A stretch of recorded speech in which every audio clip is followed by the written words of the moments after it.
Hi guys, Bob here again, flying solo for both my channel, Rock Bear Guitars, and also for the Bob and Ramon Show. Today I want to do a quick video, hopefully it's quick. It's a product review of something that I bought recently which I was quite excited about. Spoiler alert, it's a bad review. I don't often do bad reviews, I don't really like slagging off products, but I've had a bit of a time with this, so I'm a bit grumpy about it. Anyway, here we go.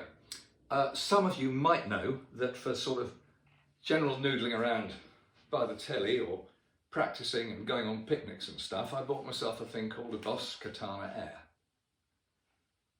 Little amplifier, weighs a few pounds, runs on batteries or the mains.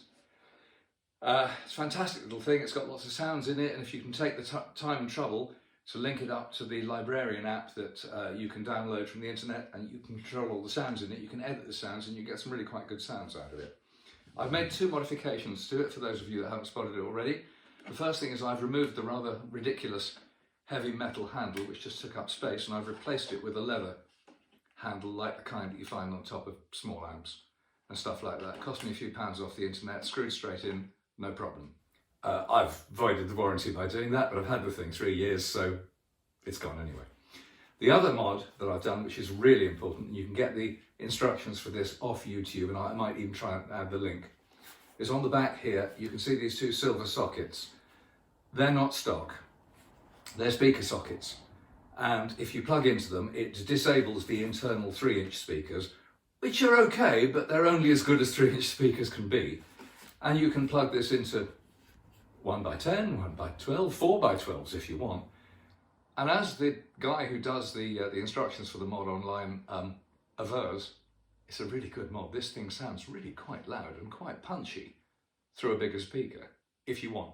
Kind of undoes the purpose of having a tiny little portable amp that you can pick up easily with one finger, to then cart it around with two heavy loudspeakers. But if you're at home and you want to hear what this thing can do, for a little tiny transistorized amp, it's pretty good. So that's the Boss Katana Air. Oh, one other thing, it's got this clever thing. It's got a Boss WL20 transmitter which plugs into it to recharge when it's not in use, plugs into the guitar, has a motion sensor. So when you pick up your guitar, this feels it's moving, and assuming it's got some charge in it, it turns, I'll see if I can do it. No, I'm not plugged in. It switches the amp on. So you pick up your guitar and the amp switches on remotely, automatically, and you can start noodling. It's really clever. It's a great, great product. Now I know there's a number of these things out now. The new thing, I've forgotten what it's called. All my friends have got it. The other box that enables you to plug in and go online and rehearse and download tunes and practice and all the rest of it. Comes in a kind of this size one and also a really small cube. That's a really good product. And there are several others. The Yamaha THR10 is the one I used to have. And then I sold that to a friend and bought this, which I think is a step up. But I've had this for years and I really love it. Now, I'm going abroad for a quick trip with some other guitarists in a few weeks' time. And we're all taking guitars and stuff, but we're not taking a car or a van or anything, so we need to really limit the amount of kit we're taking. So everybody's taking their little Amplitude shoeboxes or whatever, and I'm taking my Katana Air. And I thought, wouldn't it be great to be able to change patches on it remotely? And then I found out that there are a couple of devices that you can acquire which purport to do that by Bluetooth. Wow, fantastic. Looked it up online and I came across the Airstep. Now, the original Airstep is a slightly larger pedal board which has both wired and wireless connections to it, but it's a remote MIDI Bluetooth controller. And it says it can control Yamaha THR10s and Boss Katanas and Boss Katana Airs, which are same manufacturer but slightly different operating systems. And it can even, if you're practicing alongside YouTube, you can even wire it up to your computer so you can rewind with your feet while you're practicing and noodling away. It's really, really useful. And the blurb is clever and the reviews are good. The reviews of this product are really good online. So it's also not very expensive. The mothership Airstrip is about 170 British pounds. But they also make a series of dedicated units for use with a number of other things. And this one that I've got is the Airstep BW, which is specifically designed to work with Katana Airs and Wazza Airs. In other words, it's designed to work with this. Oh, it has got batteries in it because it's got to come alight. Right. Anyway, this is the Airstep BW. It's very pretty. It's small. It's completely self-contained. It's got 5 switches. It's got a little antenna here, Bluetooth antenna. It's got an input socket which will take power from either a 5-volt, Apple charger, or from a 9-volt charger off your floorboard power supply. Really good, and it's got an on-off switch, and it's got a function button. That's it. It's got no other outlets. So this cannot control by wired connection. It's a wireless device. It's light, and as I say, it's pretty, it's beautifully finished, it's great. It's full of Eastern promise, as the ads for Fry's Turkish Delight used to say in England way back in the 60s. But it's a bit of a nightmare to actually configure. And being made in the Far East, the instruction manual it's a bit like the joke I often tell, guys in Ireland, in the countryside in Ireland, he goes up to a local, he said, "Excuse me, sir, can you tell me what the best way to get to Dublin is?" And the guy looks and he scratches his chin and said, "I can, but I wouldn't start from here." It's a joke. I'm not very good at telling jokes. But this is the instruction manual for this is a bit like that. The first thing is that included in the packet is the wrong instruction manual. It's the instruction manual for the Airstep. Then you go on, you click on the QR codes included, and you get onto all these manuals. It's very difficult to find the instruction manual dedicated to the BW. So I got in touch with the manufacturers and they sent me a link. The link, the instruction manual for the BW is very short. Not surprising because there aren't many controls. But it doesn't start at the beginning. It doesn't start with how to pair your device. It doesn't start with what the different coloured lights mean. So it's all a bit confusing.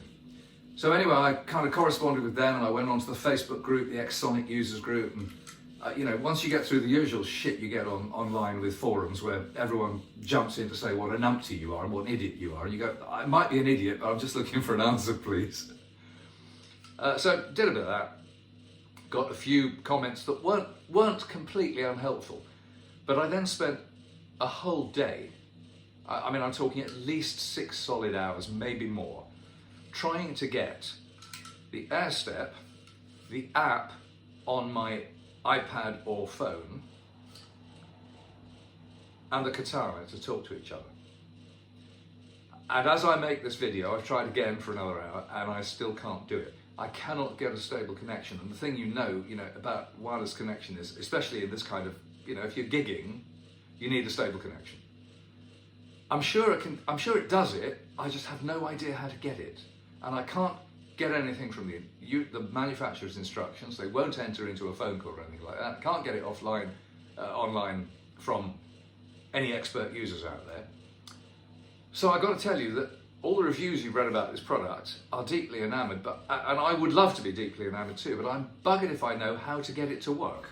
So it's going back. And I'm going to go to France with my amp, but with no means of remote control. It's not the end of the world, but it would be so nice while we're jamming to be able to stomp rather than walk across the amp and fiddle around with the rather funny little presets, or muck around in an app on a device whose screensaver has probably kicked in. There you go. I won't prolong this video by telling you all the different processes I went to, but suffice to say that if you don't connect things up in exactly the right order, nothing happens.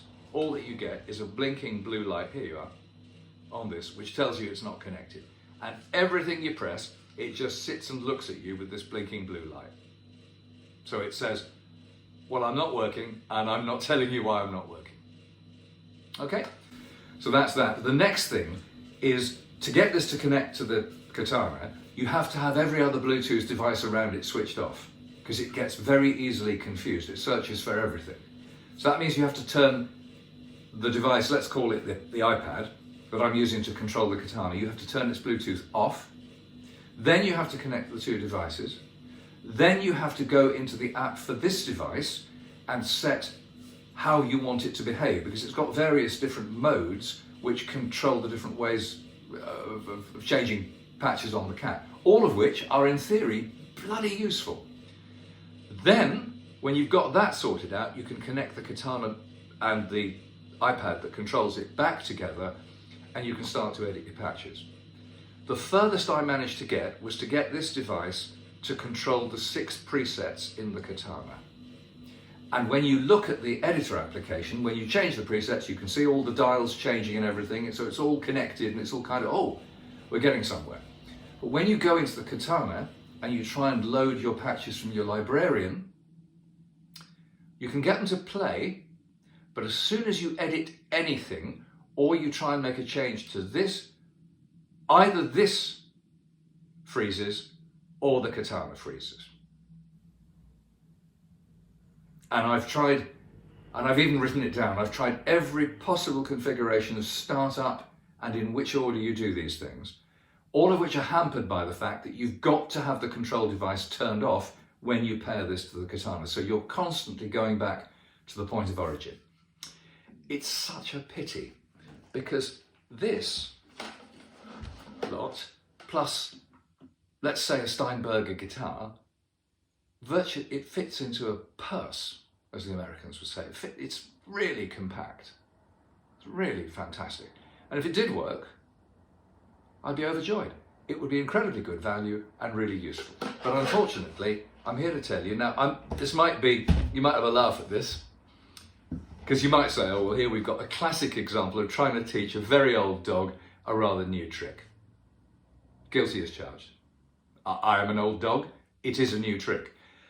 But I'm reasonably techie. I'm sitting in front of a 14U rack unit, which is completely synchronized and controlled by MIDI, and I did all that. It took longer to get rid of the hum than it did to get the control right, and that's including real-time controller parameters. I've got lots of other devices in this place. You know, as you probably know, I run a Boss MS3 foot pedal, which is my favorite device ever. And it's still that good. I'm still madly in love with it. And I can dance around that and get it to control all kinds of things and do some really quite exotic, you know, one tap of a switch will turn on and off 7 or 8 different things, if I can just remember what they are, but I can get it to do all that. So I'm not a complete dunce when it comes to tech. But this one, I've got to tell you, has beaten me. It's defeated me. What I might do is, I've got the details for returning the product now. It's back to China, so it's a bit of a faff. It took a while to arrive, and it's going to take a while to get back there, and I'm sure it's going to take another long while for me to get my money back. What I might do is I might post this review and just alert everybody to it on the basis that it might stimulate some kind of more constructive and useful response in terms of, hey Bob, if you want to tell me what I'm doing wrong, fantastic, but what I really want you to do is tell me how to do it right. That's what I want. So we'll see. Anyway, there you go. That's today's review. No guitar playing. Just to say, much excitement followed by even more disappointment in the Airstep BW Bluetooth MIDI controller for a Boss Katana Air. I'll be back soon, hopefully with Ramon, with some more playing, some more banter, and hopefully some better news. Thanks for watching. Bye.